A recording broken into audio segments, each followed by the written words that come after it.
As the white light faded, I found myself in the center of a town. Yes, this was a town, but it wasn't an ordinary town.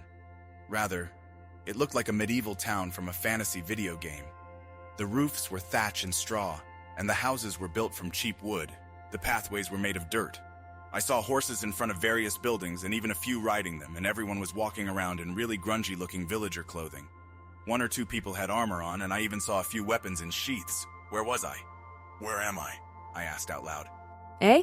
A passing big sister with large breasts stopped as she was walking by. You're in Chalm, a village in the corner of the Aberris Kingdom. Ah, I said, scratching my cheek. Where was Chalm? And where was the Aberris Kingdom?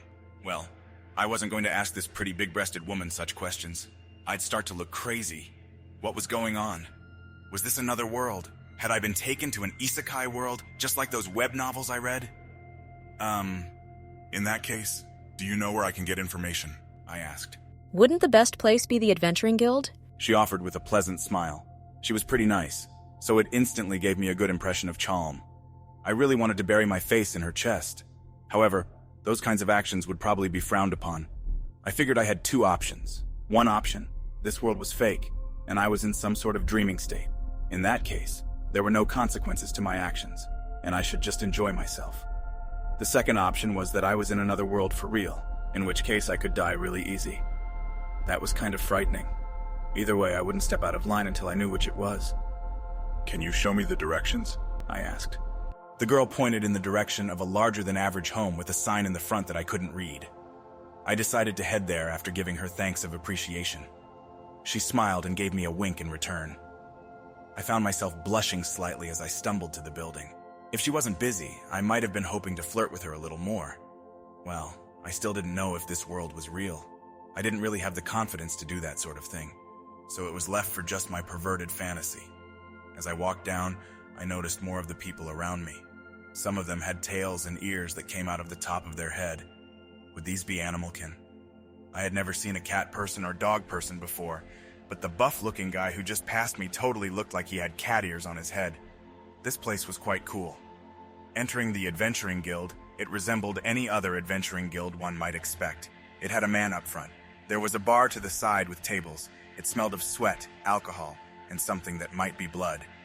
I walked up to the front counter, where a beautiful woman was standing and doing her nails. I'm new to Chalm, I said awkwardly. Where can I make some coins? Unfortunately, I was still wearing the clothing I'd come to this world in.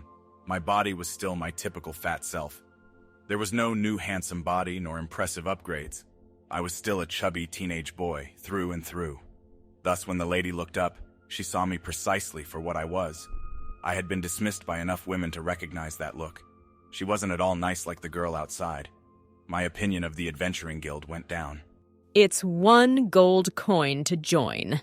The woman behind the counter spoke as if she was disinterested in my presence. The guild gives out assignments. We take 70% of the awards. 70%! I let out a cry of surprise. The girl sniffed. Not only do we set up the assignments, but we also protect adventurers. We won't give you more than you're qualified to take, and we ensure you and your equipment. The least we could do is take 70%. No. Actually, that seemed rather intrusive. I decided to ask more. How am I insured? Naturally, if you die, we will cast a resurrection spell on you. I let out a cough, my eyes widening slightly. This world actually had resurrections, so insurance was literal life insurance. If I didn't come back from a mission, someone could theoretically bring my life back from the dead. Suddenly, 70% did seem like a pretty good deal. Of course, you can be one of those crazy people who choose the dungeon life. My excited expression froze a bit. The dungeon life? That's the name of the game. That meant that's the direction the game expects me to play. What is dungeon life? I asked cautiously. The girl shrugged. You try to tackle the dungeons. No one will insure you. If you die in the dungeon, you can't be resurrected. 1 life. I gulped. Of course, I'd get only 1 life.